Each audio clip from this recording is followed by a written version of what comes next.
Jupiter Mission Control here is the nerve center of the space base, the brain, if you will, of launch operations. The workstations, you see, they're staffed by 3 teams in charge of the launcher, the satellites, and the base facilities. The room's divided into 2 parts. You can see the operational people on one side of the fishbowl in the glass wall, and the VIPs and the guests on this side. The viewing room seats 250. Gives you a good idea of what's going on now, closer to the pad, a final countdown, as you can see, complex and ongoing series of maneuvers to ready everything, the launcher and the base and the downrange tracking stations for the mission. You can't just call out 3, 2, 1 liftoff and push a button. I think in the old days they used to be able to do that, but there are a lot of issues involved today, including safety. You're going to hear the DDO, Amy Sipp, our first female DDO, by the way. She's going to call out the 1-minute mark in just a moment, and we'll be into the final 60 seconds. À tous de DDO, attention pour moins 1 minute.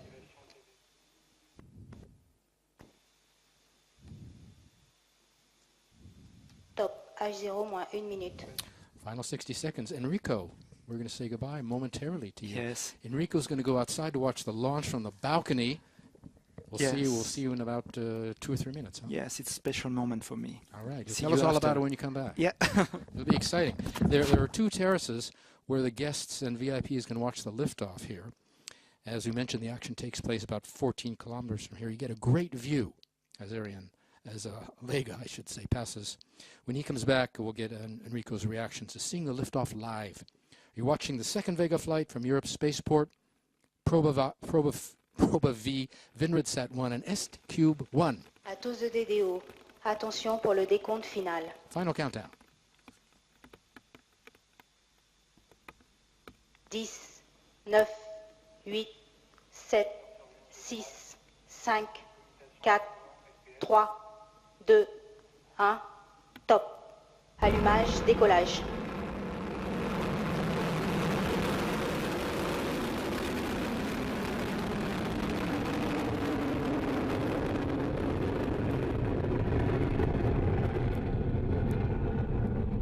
La trajectoire est normale.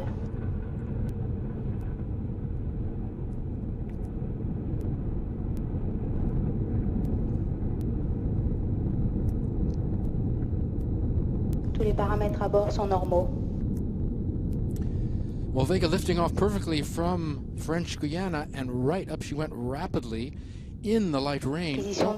Don't know what kind of visibility Enrico had out there. It looked like we lost Vega to the clouds pretty quickly.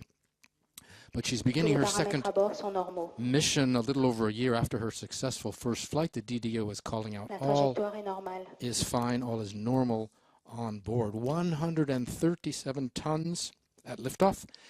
Ariane 5, you might recall, weighs over 6 times that much. Those of you who are familiar with the Ariane flights know the heavier launcher rises much more slowly than Vega. You saw Vega rise like an arrow, surprisingly quickly if you're used to watching Ariane lift off. Anyway, we were supposed to go, by the way, last Friday. We were technically ready, but we're held up by high altitude winds. But as you can see, we lifted off successfully La trajectoire est normale. tonight. All is normal on board. Basically, what's ahead, Le pilotage est calme. Vega's first 3 stages rise very rapidly in about 6 minutes. We're into the first stage burn. The first stage will burn another 20 seconds, flame out at about 1:55. The 2nd stage will then ignite and separate at plus 3 minutes and 39 seconds. The 3rd stage will ignite at 3 minutes and 55 seconds and separate at plus 6 minutes 18 seconds, and the AVM, the upper stage, will take over then. Séparation du premier étage. We've just had separation of the first stage. You heard the DDO call out. We have first stage weighing 97 tons, 88 tons of that fuel, all of that used up. We're into the 2nd stage burn. And before we talk about the 2nd stage burn, welcome back, Enrico. How was it out there? Even if there were a lot of clouds, raining clouds. You didn't see much, did you? No, not very much. But it was magnifique, you know, because at the beginning you see a little spotlight on the launch pad. There is no sound. And it disappeared, the light disappeared, but then after there is a loud noise that arrives, the music of the propulsion that rolls you from the sky, and it makes you little vibration on your skin, you know, but not little vibration, because it's a noise so high that it could seem an earthquake, you know. It's so that loud. Yes, that loud. It's. So you're impressed. Yeah. Now you've seen. This is not the first time you've seen a launch. It's the first Vega anyway. It's I've seen 4 Ariane 5 before, which they are noisier, but for the little Vega, it's quite impressive. Super. So even with the loss of visibility early on, you still had a lot of noise. You still had an impressive sight. Yes, and this noise, it's a mark of the power of the propulsion. You know, it's and even if you don't see it, you can feel it. Good. Okay. Well, if that doesn't make you want to come down and watch a launch, folks, I don't know what will. Enrico, back to work. Sorry to put you to work. On the upper left-hand side of the screen, you have the cursor crawling up a line, and below that you have 2 lines, A and V. Can you explain to us what those are? Yes. The curve is a theoretical path that the launcher has to follow to accomplish its optimized mission. And the little A means altitude of the launcher. Below it, you can see a V, and it's the abbreviation of velocity and speed. But on the curve, that you can see a little dot that is moving, and that dot is the current real-time position of Vega, given by the data coming from the launchers. All right, altitude 210 kilometers, speed 4 kilometers per second. Our top speed will be about 7.5 kilometers, so watch for that. While you were giving us that rundown, we had the separation of the fairing. You saw that, revealing to the elements proba V, which will be separated a little later on. Mm-hmm. Yes, the fairing is jettisoning because outside the Earth's atmosphere, the fairing it doesn't need it anymore, and so we lighten the launcher of about 550 kilograms. We're in the 3rd stage burn. The Z9, as they call it, the Z9, the 4-meter-long Z9. Though Vega's smallest solid propellant motor has the longest burn time. She'll burn about 2 minutes. Weighs 12 tons again. 10 of those 12 tons are fuel. So a lot of the weight of the vehicle, like for Ariane, is propellant. Yep. Coming up on separation of the 3rd stage, we have another minute to burn. Going back to the fairing, industrial team is a big one. Italian, Spanish, German, Belgian, French, Swiss, Ukrainian, and Swedish firms all participate in design and development of the fairing.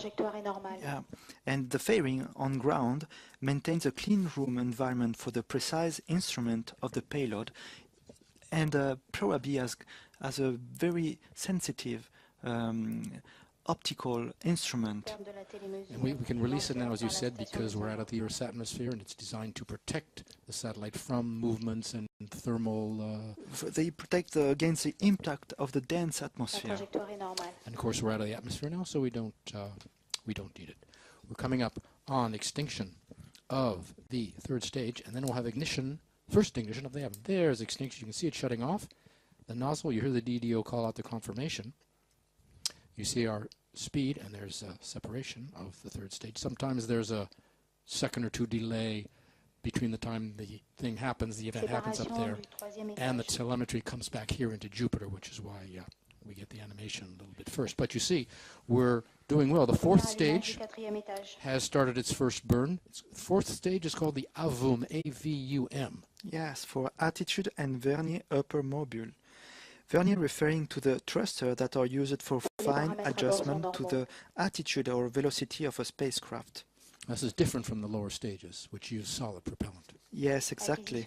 This 4th stage is a liquid propellant engine, and it can be shut down and restart.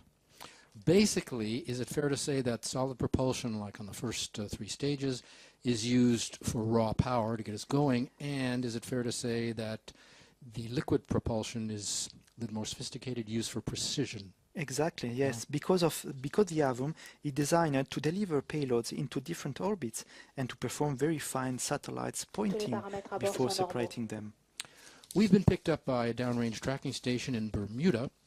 Vega will pass over it twice. On its first pass, it'll see extinction of the first AVUM burn. Vega's trajectory has been designed to be followed from the ground at all times. The radar is sending the launcher, I should say, is sending back radar and telemetry to these downrange stations. Now, what's telemetry?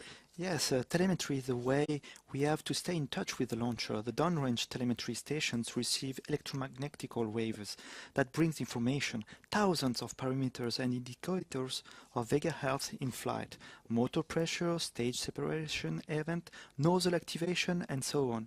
We analyze some of this data in real time, so we know where the satellites have been released, for example. The other data are examined after the flight to find how the vehicle performed. We have downrange telemetry stations in most of the places of the flight by the launcher, Bermuda, Perth, Saskatoon, Lucknow, added to those in French Guiana. Our altitude, 274 kilometers, our speed, 7.74 kilometers per second.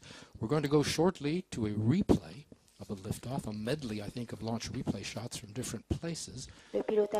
You'll be able to see for yourself, once again, those good, very interesting pictures that took place about 8 minutes ago. We're following the second Vega mission. Here's the replay.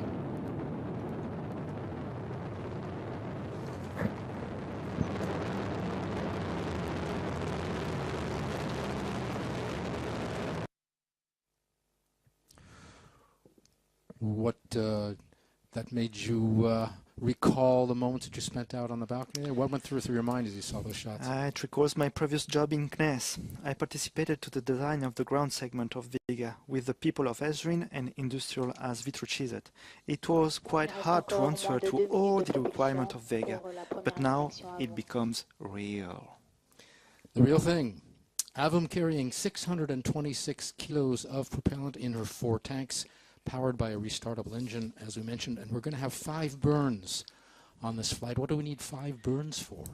Yes, so the 2 first burns are necessary to target the 820 kilometers of the circular orbit of Proba-V. You know, the following 2 are for the benefit of the orbit at 670 kilometers of Veneretsat and S-Cube. Then after, we have the 5th and last one, which is necessary to deorbit the Avum following a safe and predetermined trajectory over the Pacific Ocean. The space debris mitigation is one of the very important innovations of this launch.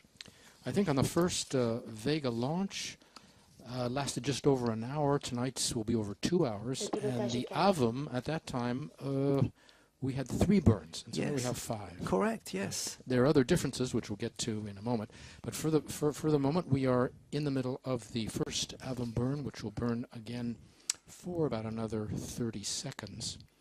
Then we'll have a ballistics phase, coasting phase, which will last about 3/4 of an hour. Then the Avum will reignite for the second burn. It lasts about a minute and a half. They're short burns and they're long burns. Yeah. Shortly after that, Prova-V will be separated at about plus 55 minutes and 26 seconds. Then there'll be a third Avum burn, and a 4th Avum firing will prepare the separation of Vinredsat and S-Cube. If you're looking ahead, Vinredsat separating at 1 minute and 57 minutes after launch, and S-Cube 1 released about 3 minutes after that.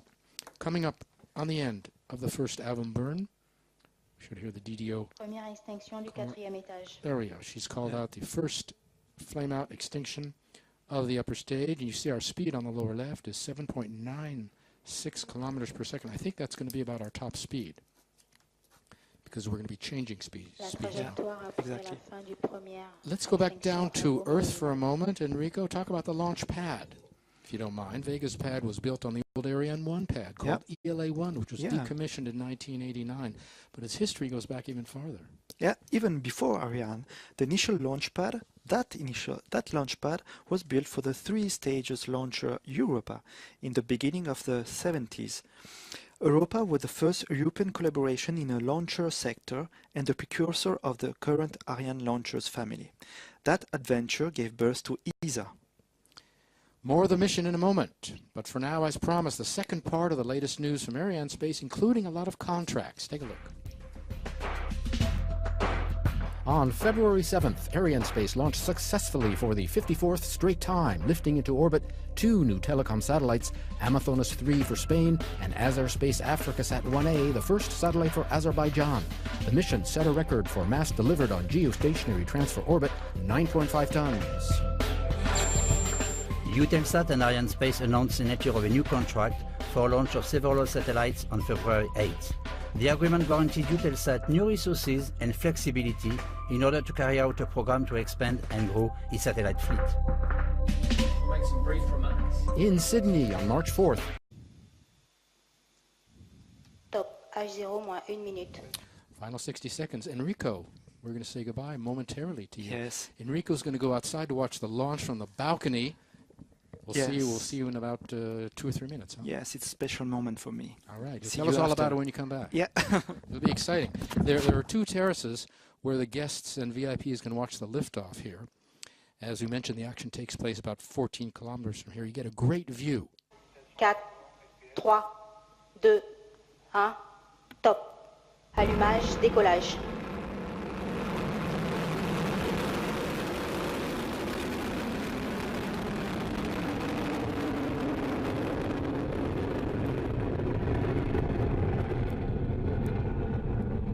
La trajectoire est normale.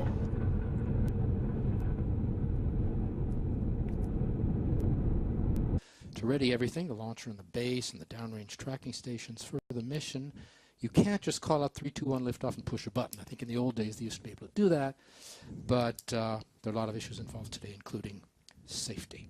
You're going to hear the DDO, Amy Sipp, our first female DDO, by the way. She's going to call out the 1-minute mark in just a moment, and we'll be into the final 60 À tous seconds. de DDO, attention pour moins 1 minute.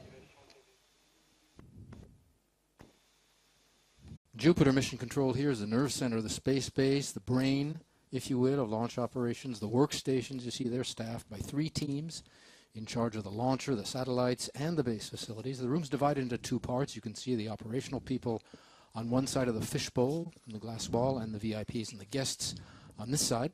The viewing room seats 250.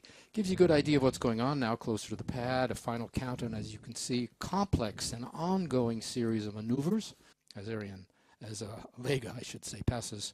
When he comes back, we'll get Enrico's reactions to seeing the liftoff live. You're watching the second Vega flight from Europe's spaceport, Proba V, Vinradsat 1, and S-Cube 1. À tous de DDO, attention pour le décompte final. Final countdown. 10, 9, 8, 7, 6, 5,